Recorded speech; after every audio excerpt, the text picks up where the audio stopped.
in the house of the most popular James Bricas owner, wherein his products was the best quality of bricas and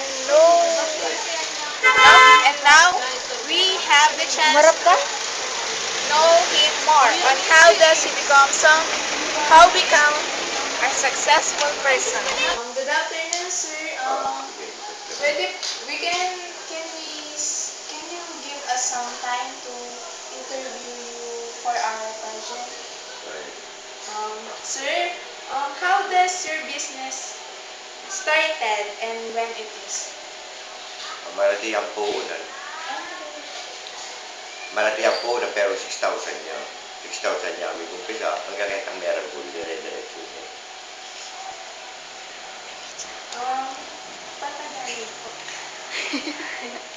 What are the things and techniques that you use in order to have a good starting of your business? Kailangan ka magpaka dyan eh. Tagalog. Ano po? Ano kasi? Ano po yun? Ano po yung mga techniques na ginamit nyo para po umunlad po yung business nyo? Yung pagiging tapat sa magiging customer. Tapos, have you sacrificed something just to make your business successful? Yung uwi nga ako dito dahil magkakalis ng anak ko, nakukulangin ako nung namamasada lang. Kaya ayun ang sacrifice ko na negosyo ko ng iba.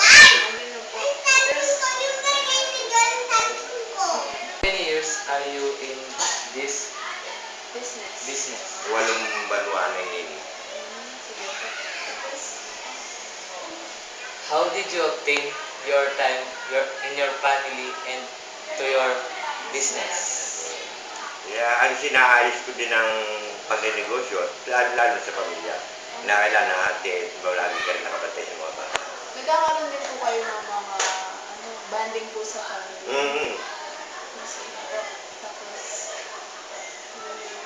can you give us some word of wisdom to motivate us to make our own business?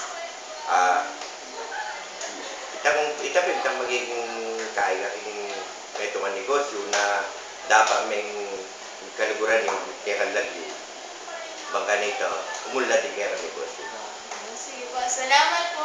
Thank you very much, sir, sa pagbigay niyo po ng time sa akin. Thank you po. Salamat. Thank you.